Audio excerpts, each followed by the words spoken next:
हिंदू जनजागृति समिति का सभी कार्यकर्ताओं ने आपने अपने जान को जोखिम पे रख के खुद को भुला के मन से भावपूर्ण सेवा किया। कभी कभी हम दुविधा पे होते थे कि सेवा के लिए वो जगह पे जाना है और नहीं जाना है, क्योंकि वो जगह जोखिमपूर्ण रहते थे। फिर भी कोई कार्यकर्ता डगमगाए नहीं। सभी बोलते थे हम इस अभियान पे जुड़ के नेपाल पे सेवा के लिए आए हैं, हम कैसे कोई भी सेवा मिलते तो हम ना कैसे बोल सकते हैं करके। इसी तरह जो हमारे साथ लेके गए थे तंबू, वो दिखते ही सभी जन बोलते थे बहुत बढ़िया। और एक सज्जन ने बोला कि आप जो वितरण कर रहे तंबू, नेपाल सरकार, यूनाइटेड नेशन और 50 से अधिक जो राष्ट्र ने नेपाल को सहायता किया है, किसी ने भी इस तरीके से इस क्वालिटी का तंबू उपलब्ध नहीं किया है।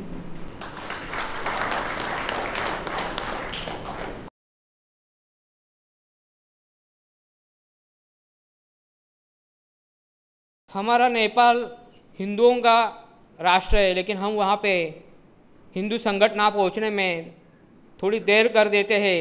लेकिन जो विदेशी संगठन है जिसमें मैं नाम लूँगा, वहाँ पे मैंने टी शर्ट्स देखे थे जो वर्ल्ड क्रिश्चियन ऑर्गेनाइजेशन, उनके टी शर्ट पे लिखा था अमेरिकन रेड क्रॉस सोसाइटी वहाँ पर आके बैठी थी।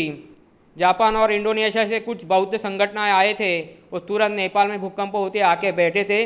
उनका उद्देश्य वहाँ पे सहायता करना नहीं था मेरे बंधुओं, उनका उद्देश्य था कि इसका हम फ़ायदा लेंगे और इन हिंदुओं को धर्मांतरित करेंगे। और वहाँ पे मैंने देखा कि क्रिश्चियन लोग, उनके मिशनरी लोग, वहाँ पे मैंने सुना नेपाली लोगों से कि वो आकर यही बता रहे थे कि बाइबल बांट रहे थे। बाइबल बांटने के बहाने वहाँ पे हमारे हिंदू भाई बहनों को कहते थे कि ये जो घोर संकट आया है आपके ऊपर, ये घोर संकट से आपको यीशु ही बचा सकता है, यीशु की आप प्रार्थना चालू करो। और लोगों से ये प्रार्थना करवा के बाद में वो अनाज बांटते थे या कुछ सामान उन्होंने लाया था वो बांटते थे। ऐसी स्थिति, धर्मांतर का षड्यंत्र वहाँ पे रचा जा रहा था।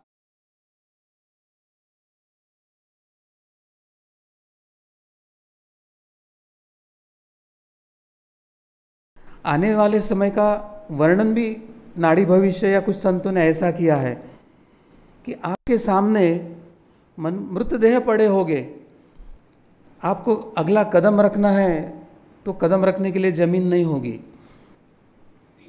आपको अंत्य संस्कार करना है तो आपद अंत्य संस्कार करके आपको सामूहिक अंत्य संस्कार करना पड़ेगा। क्या हमारी मानसिक तैयारी है? क्या हम इन शवों को इस तरह से देख पाने की हमारी मानसिक क्षमता हमने निर्माण की है? वो क्षमता निर्माण करने के लिए हमें आने वाले समय में आपातकालीन सहायता कार्य में सहभागी होना पड़ेगा।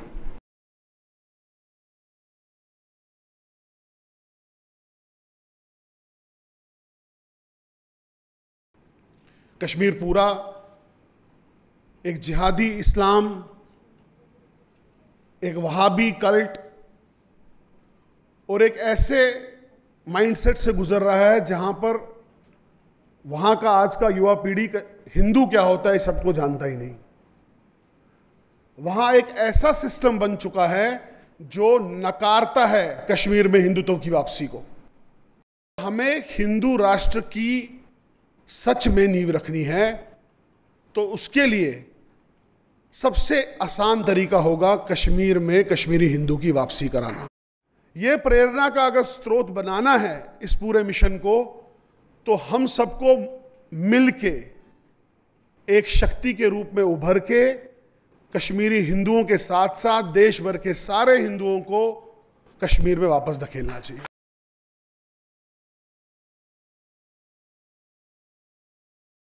हमारे बच्चों को हम लोग पिला रहे जर्सी का दूध जहरीला, और फिर अपेक्षा कर रहे हैं कि उसमें से संस्कार क्यों नहीं निकल रहे। वो तो फिर दाऊद बनने ही वाला, वो तो ओसामा बनने ही वाला। जैसा खाओगे अन्न वैसा बनेगा मन, जैसा पियोगे पानी वैसी होगी वाणी। अभी आप दूध की सुनिए कि दूध के अंदर क्या क्या फायदे।